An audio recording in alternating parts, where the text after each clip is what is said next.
பொன் மாலை பொழுது, இது ஒரு பொன் மாலை பொழுது. வணக்கம் நண்பர்களே. இந்த வாரம் நம்ம ஒரு அப்புசாமி தாத்தா சீதா பாட்டி கதையை பார்க்கலாம். இந்த கதைக்கு பாக்கியராம் ஐயா வச்ச பேர் அப்புசாமிக்குள் குப்புசாமி. அப்புசாமி தாத்தாவும் சீதா பாட்டியும் இந்த சினிமாலாம் பார்க்குற ரகம் இல்லை. ஆனால் பாட்டிகள் முன்னேற்ற கழகத்தினுடைய வளர்ச்சி நிதிக்காக சாந்தி தியேட்டரில் அப்போது ரிலீஸ் ஆகியிருந்த எனக்குள் ஒருவன் கமலஹாசனோட படத்தை திரையிடுறதுக்காக ஏற்பாடு பண்ணியிருந்தாங்க. இவங்க ரெண்டு பேரும் அது போகிறதுக்காக வேறு வழி இல்லாமல் முடிவு பண்ணிட்டாங்க. சீதா பாட்டி கொஞ்சம் கூட விருப்பம் இல்லை தாத்தா கூட்டின்னு போகிறதுக்கு. அங்கே வந்து எதாவது முக்காவர் பண்ணுவார் அப்படிங்கிறதுக்காக கூட்டின்னு போகாமல் இருக்கலாம்னு பார்த்தா, ஆனால் கண்டிப்பாக எல்லாம் ஏதாச்சும் மெல்லுவாங்க, அமைதியாக இருக்கணும், எதுவும் பேசக்கூடாதுன்னு ஒரு வாரமாக ஒரே இன்ஸ்ட்ரக்ஷன்ஸ் தான். தாத்தா ஒரு லெவலில் வெறுத்து போயிட்டார். இங்கே பாரு சீத்தே, நான் வரல, நீ ஆச்சு சினிமாவாச்சு போ அப்படின்னாரு. ஆனால் பாட்டிக்கு வேறு வழி இல்லை, கூட்டின்னு போகலன்னா அது வேறு மாதிரி பேச்சாக போயிடும். சரி சரின்ட்டு அமைதியாக கொஞ்சம் தயவுசெய்து என் மானத்தை வாங்காமல் இருந்தால் போதும், I pray you my dear அப்படின்னு சொல்லுவான்னு. சரி தாத்தா அமைதியாகிட்டார். அன்றைக்கி கிளம்புனாங்க. என்ன முக்கியமாக தாத்தாக்கு அட்ராக்ஷன்னா, படம் முடிச்சுட்டு டிரைவின் உட்லண்ட்ஸில் டிஃபன் சாப்பிட போகிறதா பிளான். தாத்தாவுக்கு ரொம்ப இஷ்டமான விஷயம் அது. அங்கே வந்து ஆனியன் ரவா தோசையும் காஃபின்னா தாத்தாக்கு உயிர்.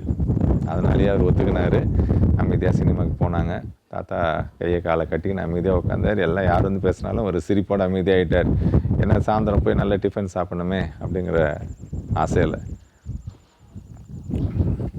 படம் பார்க்கும்போதெல்லாம் அப்புசாமி ஒன்றும் அவ்வளோவா லைக்கில், ஆனாலும் அவருக்கு ஒரு யோசனை, இது என்ன இது ஒரு கமலஹாசனுக்குள்ளே இன்னொரு கமலஹாசன் வராரு அப்படின்னு பார்த்துன்னே இருந்தார். அப்புறம் வந்தாங்க. எல்லாம் டிஃபன் சாப்பிடும்போது அவர் மனசுக்குள்ள ஒரு குரூரமான எண்ணம் உருவாக ஆரம்பிச்சிச்சு. அதுக்கு மேலே அவருக்கு அந்த தோசையும் காஃபியும் கூட இனிக்கலை. அதை எப்படி செயல்படுத்தலான்னு அதையே யோசிச்சுன்னு இருந்தார். வந்துட்டாங்க நைட்டு. அடுத்த நாள் காலையிலேருந்து தாத்தா எங்கேயோ போகிறதும் வரதுமா 2 நாளாக இருக்கிறார். பாட்டி கேட்கவும் வந்துச்சு, why this old man is behaving like cat gave birth to kitten அப்படின்லாம் கோவப்பட்டுன்னு பேசினதுக்காங்க. தாத்தா 2 நாள் ஆச்சு. 3ஆம் நாள் காலையில் தாத்தா இன்னும் எழுந்து வரல ரூம்லேருந்து. சீதா பாட்டி குளிச்சுட்டு சமையல் ரூமுக்கு போயிட்டாங்க, சமையல் பண்ணிருக்காங்க. திடீர்னு ஹால்லேருந்து சுருட்டோட ஸ்மெல் வருது, தாங்க முடியாத ஒரு நாத்தம். சீதா பாட்டி coma, what atrocious, who is making this nonsense அப்படின்னு சத்தம் போட்டுன்னு வெளியே வந்து பார்க்குறாங்க. பார்த்தா ஹாலில் சோஃபாவில் தாத்தா உட்காந்து இருக்கிறாரு. ஒரு கலர் கை இல்லாத பனியனை போட்டுனுக்கிறாரு. ஒரு லுங்கியை இடுப்பு வரையும் கட்டின்னு அது மேலே பட்டையாக ஒரு பெல்ட்டு கட்டின்னு கையில் சுருட்டு வச்சு புஷ்ணுக்கிறார். பாட்டிக்கு ஒரு கோவம் வருது. ஹவு டேர் யூ ஆர், வீட்டுக்குள்ளே இப்படியா நீங்கள் சிகரெட் பிடிப்பீங்க, எங்கே போய் இதை கற்றுக்கினீங்க அப்படின்னு சத்தம் போடுறான். தாத்தா அப்படியே தீட்சண்யமாக ஒரு பார்க்குறார். பார்த்துட்டு, என்ன கேள்வி சும்மா கத்தின்னுக்கிற, ஒரு மறுவாதி இல்லை உனக்கு, உன் கொய்ந்தியா வந்துக்கிறா, என்ன இப்படி கத்துற அப்படிங்கிறார். பாட்டிக்கு ஒன்றும் புரியல, அமைதியாக பார்க்குறாரு. திருப்பியும் அப்புசாமி குரல் கொடுக்குறாரு. என்ன கேள்வி பார்க்குற, நீ தான் அப்புசாமியோட பொண்டாட்டியா, நான் குப்புசாமி, உன் புருஷன் என்னை பற்றி சொன்னதில்லை. பாட்டிக்கு அப்போ தான் ஞாபகம் வருது, அப்புசாமிக்கு குப்புசாமின்னு ஒரு தம்பி இருந்தான். சரியான முரடன், ஊர் வாங்க தான் அவருடைய வேலையே. எல்லா விதமான அட்டூழியமும் பண்ணி கடைசியில் தண்ணி லாரியில் அடிபட்டு செத்து போயிட்டான். இதை பற்றிலாம் வந்து அப்புசாமி எப்போது சொல்லியிருக்கிறார். இது என்னடா ரொம்ப போச்சு, இப்போ என்னவோ இப்படி ஒருத்தன் வந்து உக்காந்துருக்கான் வீட்டில். பாட்டிக்கு கையும் ஓடல காலும் ஓடல. திருப்பியும் குப்புசாமி மாதிரி அப்புசாமி கேட்குறாரு, என்ன கைவி கம்முன்னுக்கிற, என்ன செஞ்சுக்கிற நாஸ்தாக்கு, எனக்கு பசிக்குது அப்படிங்கிறார். பாட்டிக்கு நாக்கெல்லாம் அப்படியே மேலானத்தில் ஒட்டிக்கின்னு இட்லி கொத்தமல்லி சட்னி அப்படிங்கிறாங்க. போய் எடுத்து வை, நான் வரேன் அப்படின்ட்டு நேராக வர்றாரு. வந்து சாப்பாட்டு மேஜையில் உட்காடுறாரு. வழக்கமாக 3 இட்லி சாப்பிட்றதுக்கு கொஞ்சம் கஷ்டப்பட்டு தான் சாப்பிடுவார் தாத்தா. அன்றைக்கி 8 இட்லி சாப்பிட்றாரு. மற்ற சட்னியும் காலி பண்ணிடுறாரு. பண்ணிவிட்டு திருப்பியும் வந்து ஹாலில் உட்காந்துன்னு இன்னொரு சூட்டு பற்ற வச்சுக்கினார். பாட்டிக்கு கையும் ஓடல காலும் ஓடல. அன்றைக்கி முக்கியமாக அவங்க இதுக்கு போய் ஆகணும், பாட்டிகள் முன்னேற்ற கழகத்தினுடைய ஆஃபீஸ்க்கு. ஏன்னா அன்றைக்கி எம்ஜிஆர் உடம்பு சரியில்லாமல் இருக்கிறாரு, அவர் பார்க்கறதுக்காக சென்ட்ரல் மினிஸ்டர் வராங்க. அவங்க பாட்டிகள் முன்னேற்ற கழகத்துக்கு வந்து விசிட் பண்ணோம் அப்படின்ற ஒரு ப்ரோக்ராம் இருக்கிறதுனால பாட்டி கண்டிப்பாக போயே ஆகணும். அவசரமாக சமையல் பண்ணி டேபிள் மேலே வச்சுட்டு நான் கொஞ்சம் வெளியே போயிட்டு வரேன்னு சொல்லிட்டு பதில் கூட இல்லாமல் ஓடிடுறாங்க. அவங்க வெளியே வரும்போது உள்ளேருந்து ஒரு குரல் கேட்குது, கேவி வரும்போது எனக்கு வெஜிடபிள் பிரியாணியும் தயிர் பச்சடியும் வாங்கினுவான், ரொம்ப நாள் ஆச்சு நான் தொன்று அப்படிங்கிறாங்க. பாட்டிக்கு அப்படியே பகபகான்ட்டு இருக்கு. அச்சு புஷ்னு கார் எடுத்துன்னு கிளம்பிடுறாங்க. போகிறாங்க. அங்கே போனால் மினிஸ்டர் வர்றதுக்கு லேட் ஆகிடுது, 6 மணிக்கு மேலே ஆகிடுது. அவங்க வந்தாங்க. வந்து மினிஸ்டர் மேடம் வந்து எல்லாத்தையும் பார்த்துட்டு இவங்களெல்லாம் நல்லா நடத்துறீங்கன்னு பாராட்டிட்டு ஒரு காஃபி குடிச்சிட்டு அவங்க கிளம்பி போயிட்டாங்க. எல்லாம் முடிக்கிறதுல 8 மணி ஆயிடுச்சு. 8 மணிக்கு எல்லோரும் டிஃபன் அரேஞ்ச் பண்ணுறாங்க. பாட்டிக்கு சாப்பிட்ற மூடே இல்லை. ஐயோ இந்த மனுஷன் வேறு வெஜிடபிள் பிரியாணி தயிர் பச்சடியும் வாங்க சொல்லிக்கிறான்ட்டு அவசரமாக கிளம்புறாங்க. நேராக தாஸ் பிரகாஷ் ஹோட்டல் போகிறாங்க. அங்கே போனால் வெஜிடபிள் பிரியாணி தீர்ந்துச்சு மேடம்ன்றாங்க அவங்க. சரி, அங்கேருந்து நேராக எக்மோர் அசோகா இன்டர்நேஷ்னல் போகிறாங்க. அங்கேயும் வெஜிடபிள் பிரியாணி ஆயிடுச்சுன்றாங்க. பாட்டிக்கு கை காலெலாம் நடுங்குது, என்ன பண்ணுறதுன்னு தெரில. அப்படியே காரை உருட்டின்னு போகிறாங்க. அங்கே எவ்வளோ பவன் இருக்குது, நம்பிக்கையெல்லாம் போய் கேட்குறாங்க. இருக்குது வெஜிடபிள் பிரியாணின்றான்.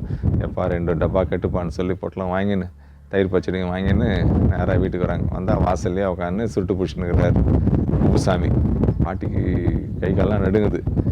கைவி இம்மா நேரம் கழிச்சு வர ஒரு மச்சான்ற ஒரு மரியாதை கூட உனக்கு இல்லையா, எனக்கு பசிக்குதே சீக்கிரம் எடுத்து வை அப்படின்னு கொண்டு போய் டேபிள் மேலே வச்சுட்டு கிடக்கிறேன்னு ஓடி போய் பாட்டி ரூமுக்குள்ளே போயிடுறாங்க. வெளியே வரல அவங்க. அப்புசாமி அல்லது குப்புசாமி போய் மேஜை மேலேருந்து எல்லாத்தையும் எடுத்து நல்லா தின்னுட்டு அங்கேயே எல்லாத்தையும் போட்டுட்டு போயிடுறாரு. சீதா பாட்டி ஒரு 10 மணிக்கு மேலே நைட்டு வந்து பார்த்தா டேபிள் ஃபுல்லாக அலங்கோலமாக இருக்குது. தாத்தா ரூம் மூடிட்டு இருக்குது. எல்லாத்தையும் எடுத்து க்ளீன் பண்ணிவிட்டு பாட்டிக்கு என்ன பண்ணுறதுன்னு தெரியல. மடக்குன்னு ஒரு சொம்பு தண்ணி குடிச்சிட்டு போய் படுத்துடுறாங்க. காலையில் எழுந்து பார்க்குறாங்க, தாத்தா ரூம் பூட்டியே இருக்குது. வந்து இவங்க சமையல் வேலை செஞ்சுக்கிறாங்க. சமையல் ரூம் வாசலில் ஒரு நிழல் ஆடுற மாதிரி இருக்குது. திடுக்கிட்டு போய் திரும்பி பார்க்குறாங்க. பாட்டி பார்த்தா வெள்ளை ஜிப்பா வெள்ளை வேஸ்டில் அப்புசாமி நின்றுக்கிறார். சீத்தே அப்படிங்கிறார். அப்புசாமி அப்படி சொன்னோடனே சீதா பாட்டிக்கு அப்படியே கண்ணில் தண்ணி ஊற்றுது. இது வரைக்கும் கணவன் அந்த மாதிரி அவங்க பார்த்ததே இல்லை. அப்படியே ஒரு பார்வை பார்க்குறாங்க. சீத்தே எனக்கு பயமாக இருக்குது சீத்தே, குப்புசாமி வந்து என்னை ரொம்ப தொந்தரவு பண்ணுறான், என் உடம்ப வாடகை கேட்குறான் சீத்தே, எனக்கு பயமாக இருக்குது சீத்தே அப்படிங்கிற உடனே இவங்க கை தாங்களாக அவர் கூட்டின்னு வந்து சோஃபாவில் உட்கார வச்சுட்டு இருங்க நான் காஃபி போட்டு வந்து தரேன் போய் காஃபி போட்டு வந்து தராங்க. அவர் குடிச்சிட்டு உட்காந்து இருக்கிறாங்க. சரிங்க நான் உங்களுக்கு கிச்சடி செய்கிறேன், கிச்சடியும் தயிர் தேங்காய் சட்னி செய்கிறேன்னு சொல்லிட்டு அவங்க உள்ளே போயிடுறாங்க. திரும்பி வந்து பார்த்தா ஹாலில் ஆள் இல்லை. அப்புசாமியோடைய ரூம் சாத்திட்டு இருக்குது. பாட்டி சமையலை முடிச்சுட்டு பார்க்குறாங்க. திருப்பியும் குப்புசாமி உட்காந்துக்கிறார் ஹாலில் சுருட்டு போவஞ்சனுக்கு.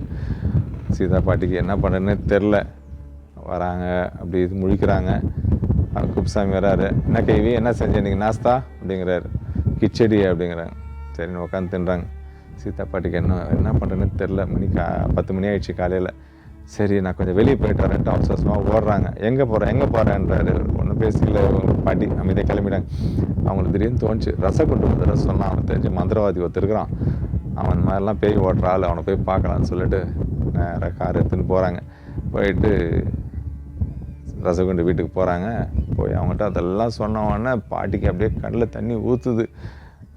ரசகுண்டு நான் பாட்டி இப்படி சொல்கிறீங்க, சரி வாங்க நம்ம போகலாம். நேராக போகிறாங்க. அந்த மந்திர வீட்டுக்கு போனால் அவர் நல்லா பெரிய முடியெல்லாம் வச்சுன்னு நெத்தி ஃபுல்லாக விபூதி, நடுவில் பெரிய குங்குமம் வச்சுன்னு உட்காந்துருக்கார்.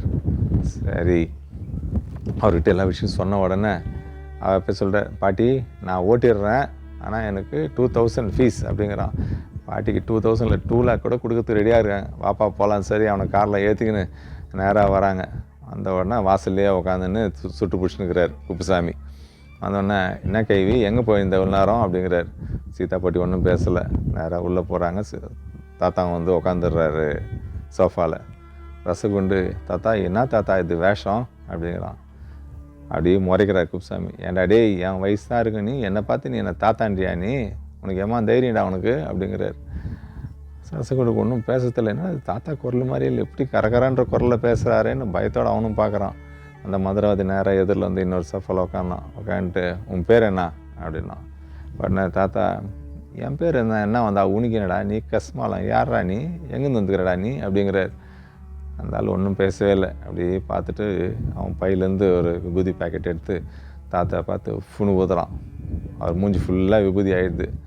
தாத்தாவுக்கு பயங்கரக்கம் வந்து, என்னடா ஒரு மறுவாதி இல்லைடா, எனக்கு மூஞ்சிக்கு பவுட்ரு போடுறேன்னா கிட்ட வந்து போடுறா, அதனடா அங்கேருந்தே ஊதுற கஸ்மாலன்னு கெட்ட வார்த்தையாக திட்டுறார். அந்த ஆள் ஒன்றும் பேசலை. அந்த மந்திரவாதி அவன் பேக்லேருந்து ஒரு சின்ன ஒரு சவுக்கு ஒன்று எடுக்கிறான்.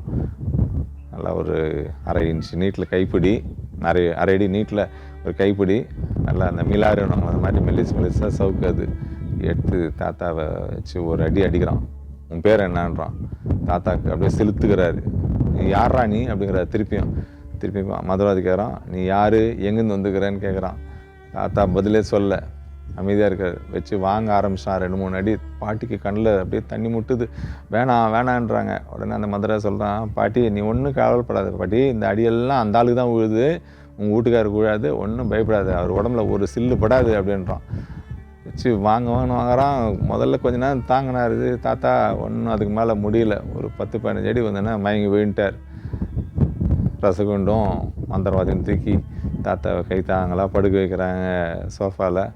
முகத்துலலாம் கொஞ்சம் தண்ணி தெளிக்கிறாங்க. ஒன்றும் ஏற்றுக்க முகத்தில் இருக்கிற ஒரு மணி நேரம் கழிச்சு தான் தாத்தா கண்ணு முழிக்கிறார்.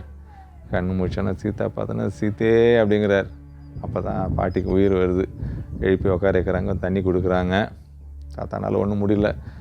அவர் போட்டிருந்த அந்த பனியனெல்லாம் கழட்டுறாங்க. உடம்பெல்லாம் கண்ணாமுன்னான்னு வீங்கி கிடக்குது. உடனே அந்த மதுரை சொல்கிறான், பாட்டி உங்கள் வீட்டுக்காரர் கிளியர் ஆகிட்டாரு, நீ எனக்கு துட்டு கொடுன்றான். பாட்டி வேறு வழி இல்லாமல் 2000 ரூபாய் எடுத்து கொடுக்குறாங்க. நான் திரும்பி போகிறதுக்கு ஆட்டோ சத்தத்துக்கு ஒரு 50 ரூபா கொடுன்னு சொல்லி அதையும் வாங்கினா அவன் கிளம்பி போயிட்டான். உடம்பெல்லாம் வீங்கி போயிட்டுருக்கு. சீதா பாட்டியும் ரசகுண்டும் சேர்த்து சுடு தண்ணியெல்லாம் வச்சு அவருக்கு உத்தரம் கொடுத்துக்கிறாங்க. அப்போ சாமி முடங்கின்னு நினச்சிக்கிறார். என்னடா கொஞ்ச நாள் பாட்டியை ஆட்டங்காட்டலான்னு பார்த்தா கடைசியில் நம்ம உடம்பெல்லாம் புண்ணாகி போச்சு. இது என்ன, அது எல்லா கதையிலையும் நம்ம தான் போங்கு வாங்கிக்கிறோம் அப்படின்னு சாத்தா நினச்சின்னு இருக்கிறாராம். வணக்கம் நண்பர்களே, மீண்டும் அடுத்த கதையில் சந்திப்போம். எனக்குள் ஒருவன் யார் எனக்குள்